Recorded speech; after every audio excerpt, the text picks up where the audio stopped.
welcome back to Mommy Talk. I'm Sarah and this is Risette. And as always, I also apologize in advance for any sounds of screaming and or possible sounds of murder coming from the other room. It's just my boys and their extremely loud voices. Anyway, so I wanted to make this video while I'm still feeling pretty good for the day, my labor and delivery update. I'm going to try and make this as short as possible because it is just a vlog of me sitting here. But anyway, I'm just gonna go ahead and get started. Basically, the last few weeks of my pregnancy was just absolute horrible and torture. I was so extremely swollen from head to toe. My face, my arms, my hands, everything was so swollen. I was literally getting pitting edema, which it's literally like if you were to kind of press even lightly onto my skin, it would literally like stay indented. It was so horrible. It just like the feeling of it was horrible. I didn't have any kind of preeclampsia or anything like that. I wasn't diagnosed with it, but it was like really bad swelling. It also got to the point where I had extremely bad pregnancy-induced carpal tunnel. I completely lost all sensation in my right hand, and every morning I woke up with like these claw fingers. Basically the last 4 weeks of pregnancy were awful, and I was set to be induced due to my diagnosis of polyhydramnios,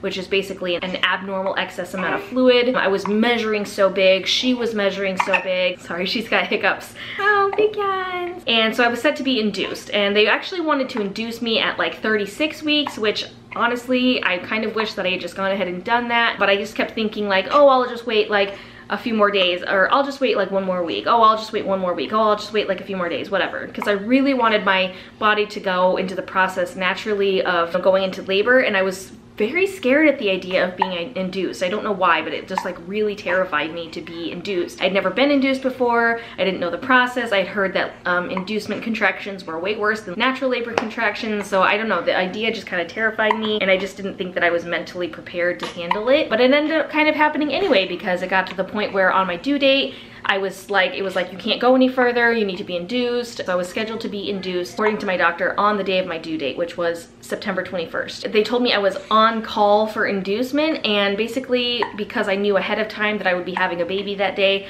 I got everything ready. And even though the idea of inducement sort of terrified me, the idea of being like all prepared for this baby to come was actually really like relieving. I got plans in place for who was gonna watch the boys. I got my house all cleaned. I got my hospital bag all packed. Like everything was prepped. September 21st was a Saturday. We waited all Saturday to be called in for this inducement. Literally like in the morning I was thinking it would be, normally inducements happen early in the morning, that way you can labor all day and then, you know, blah blah blah. That didn't happen, so we waited all day long, and then finally I got I didn't get an actual phone call, but I got a pop-up in my patient portal app that said you're scheduled to be induced at 10 p.m. So I was like, oh my gosh, okay, so we've been waiting all day. I finally get the call or whatever, and then it's not even till like way late at night. So I was like, okay, well at least we have the rest of the day to relax. We'll be in labor all night, you know, I'll maybe sleep through the first half of the contractions. I really didn't know how this was gonna work. I get to the hospital, we get over there, and literally they're like, oh, there was a miscommunication. You're actually not scheduled to be induced right now, and they sent us home. They're like, we are on the first one on the list, you know, we'll call you when a bed opens. So we wait all night, nothing happens. Wake up the next morning, still no call. It wasn't until like mid-morning, early afternoon that I got my call, and they're like, oh, you can come in the afternoon around, I think 2 p.m. was my call time. So I was like, okay, this is happening. We're gonna have a baby. So I get to the hospital around 2 p.m. We get everything prepped. I have this gorgeous, beautiful room with like, it's like one of the best rooms in the hospital. The whole sidewall was just like one giant window. It was bright and sunny that day. I had like the nicest nurse, like everything was like ready to go. And then the only thing we were waiting on was my doctor to check me to see how far I was already dilated, to see what the inducement plan was. She came in and checked me, realized that Risette was transverse. So she was basically facing this way in my tummy. So I was very frustrated with you. So basically because of that, obviously I wouldn't be able to dilate without a baby head down. We weren't allowed to continue with the inducement. So they told me that they would set me up with a doctor's appointment the next day. I did all the exercises I was told to do to get baby head down. I went to the appointment the next day. She was head down. My doctor stripped my membranes in order to try and see if we could get me back into the hospital because she wanted the baby out about it just as much as I did. I was having premature placenta deterioration, like she really wanted this baby out too, but we were trying really hard not to have a C-section. So she stripped my membranes. I immediately start having contractions. I labor all day that day, and I'm thinking, okay, things are finally gonna start getting started. Like my body's doing this naturally. This is what I wanted. I'm probably gonna be in labor by tonight, like be in the hospital by tonight. I was having consistent contractions all day, and then I decided by the time it was like nighttime, they were still coming about every 3 to 5 minutes apart. I was like, okay, I'm gonna try and get some sleep because I know once I get into the hospital, I'm not gonna get any rest at all. So I went ahead and tried to go to bed. I actually ended up falling asleep and then labored all night long, and still like nothing really happened. They didn't really get closer together or anything. They were still pretty like intense contractions, so I didn't really rest all night, but my water didn't break or anything like that. They weren't like progressing like I was hoping they would. So I rested all night, and then early in the morning I got a call saying, okay, we've got another inducement time for you, come on in. This is day 4 past the original time I was supposed to be induced. I go in on September 24th. Again, I'm already in active labor, so I figure by the time I get there, I won't even need to be induced because I'm already having these active contractions. I'm figuring like by the time I get to the hospital, I'm already gonna be like an 8 or a 9 because I've been laboring since yesterday. I forgot to mention at my doctor's appointment the previous day, I was at like a 4, like a 3 or a 4. And then when I got checked again, once I got checked into the hospital on September 24th, they checked me and I was like at a good 4 or a 5. So I was thinking, okay, not as much progress as I was hoping, but still progress nonetheless. So they did indeed check me in, and they did set me up with Pitocin despite the fact that like I was already in labor, which looking back on it now, I kind of wish that they had never done that because I was dealing with the contractions, the active labor contractions that I had naturally pretty well. I was breathing through them. They had gotten pretty intense by the time I got to the hospital, but I was still like doing really well with them. Then once they gave me the Pitocin drip and then they apparently turned it all the way up, my contractions were so intense and they were so unbearable, and I was so hoping this time to get my drug-free birth that I had kind of always wanted. It went from going every like 1 to 3 minutes apart to every 30 seconds to a minute apart. And I literally was not progressing at all.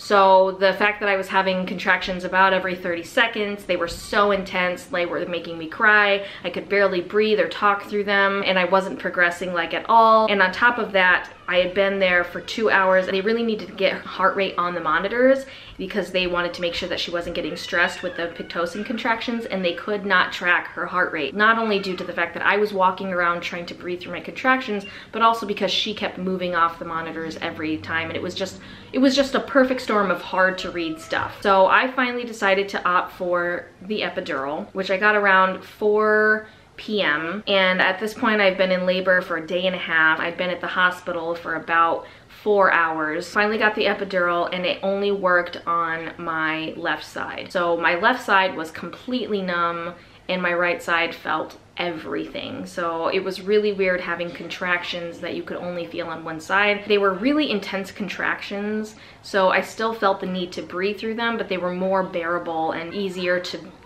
manage. After I got the epidural, and I think because it was due to me laying like just still, they were finally able to get her heart rate and keep it on the monitor. She seemed okay, she didn't seem stressed at all, but she wasn't descending, which is why I wasn't contracting. And because I had so much fluid, she wasn't able to descend and I wasn't able to dilate at all. And they didn't want to break my water in order for me to dilate and for her to descend. She was still so high up in my uterus. They were afraid of cord prolapse. So it was kind of, again, another perfect storm of just really challenging circumstances. I really needed to break my water to progress in labor, but I couldn't break my water without risking her having cord prolapse and risking her life and my life. And we just kept doing this dance of, I need to break my water, but I can't. I need to break my water, but I can't. Finally, she descended just enough where they felt comfortable breaking my water really fast. They broke my water. It was an enormous amount of fluid, like just so much fluid came out, and it was tinted green. So there was a hint of meconium.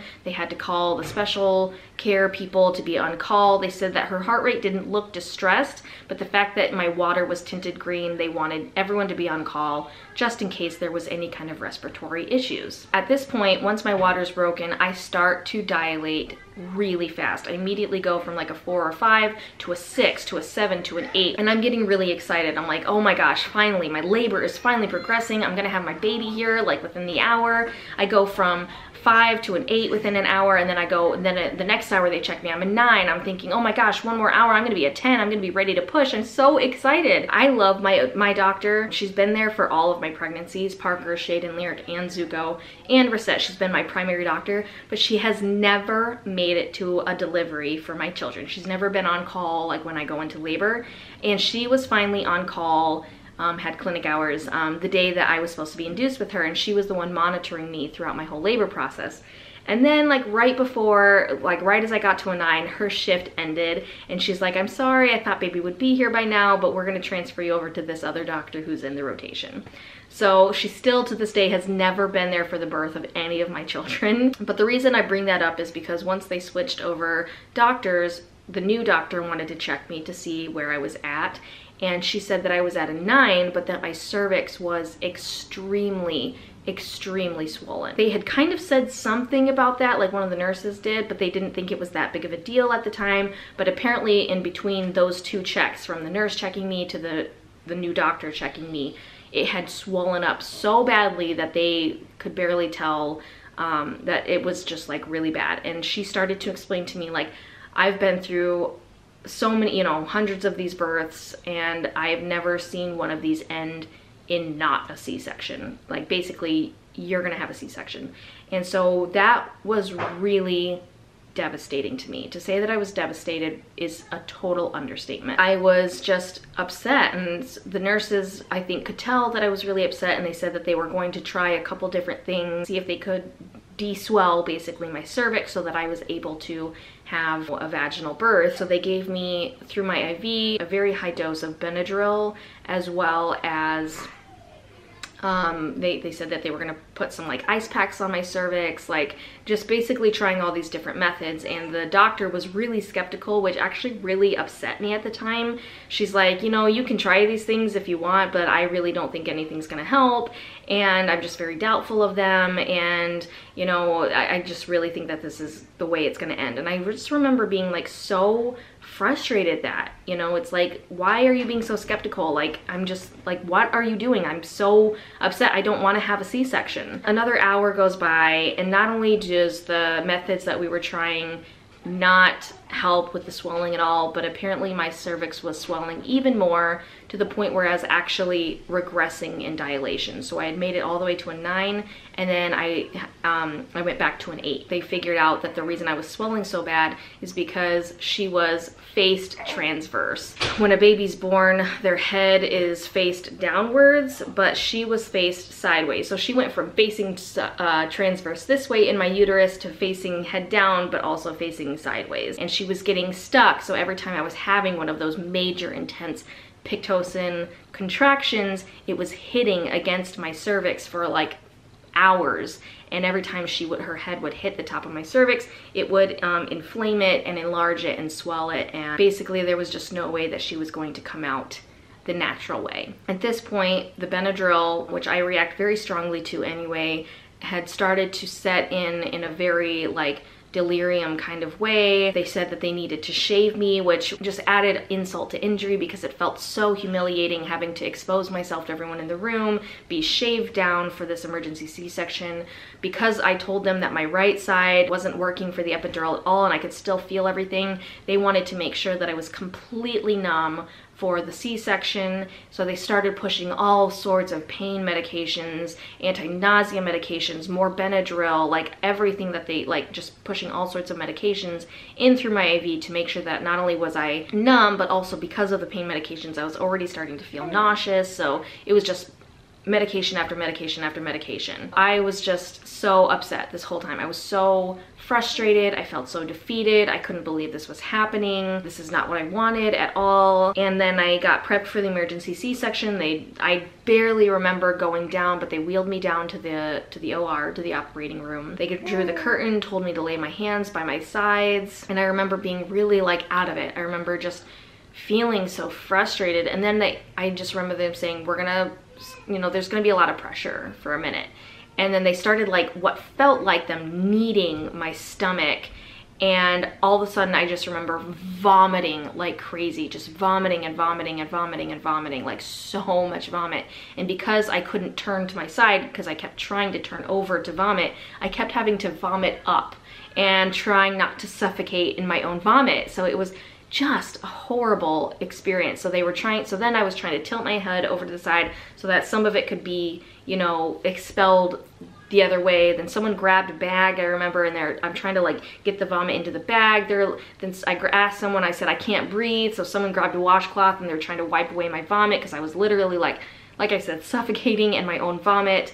And then I remember being really, from then on out, the pain medications, they turned up a bit because they asked me if I could feel something. I said yes, so they turned up my pain medications even more. And then I remember just being very in and out of consciousness. That was one of the most terrible parts about this whole labor and delivery, was not only had I labored for basically 2 days, which then ended in a cesarean section, but then I don't even really remember my cesarean experience other than how horrible it was. I remember feeling horrible, the vomiting, I remember, you know, like the physical feeling of feeling horrible. The moment she was born, I remember being asleep. I don't even remember the moment that she was born. Cody was with me in the OR at the time, and I think I remember him waking me up and saying, your daughter's born, look at her, and someone saying, wow, she's a big baby, because she ended up being 9 pounds, 10 ounces, which is a big baby. She's my biggest baby that I've ever had. And that, I think I remember her saying, yeah, there was no way she was gonna fit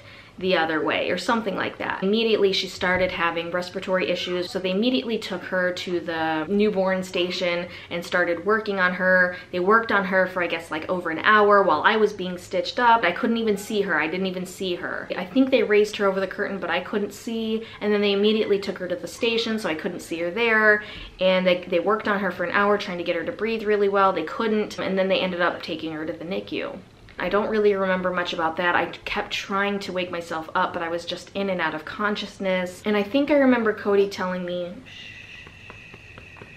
he like woke me up for a second and said, they're taking her to the NICU. And I barely remember it, but I do remember saying, no, please, no, because I did not want to have another situation like I did with Zuko. I just remember feeling like that terror and that fear that I felt when Zuko got taken away to NICU, and again, I hadn't even seen her yet. I remember they brought her to my face really fast just so I could quickly say hi before they took her away. You can hear it in the video, but I remember apologizing to her because I just felt like this was all my fault. Like, I'm so sorry you have to go to the NICU, and then they took her away. And then after that, Cody left with her to be in the NICU, and I stayed there on the table getting, you know, stitched up and everything, and it was a really hard recovery. They ended up working on me, but just due, again, to the nature of me being so far dilated and that being an emergency C-section, and then her having to be pulled out a certain way or whatever. I guess it took even longer to stitch me up and be in recovery and everything. And I was still very much under the drugs, and I was just, again, still very much in and out of consciousness. Don't really remember it all. Just that I remember feeling like really horrible. And then I remember them waking me up saying that we're gonna take you to recovery now. And that's when they turned down the pain medications and everything like that. And I finally started to kind of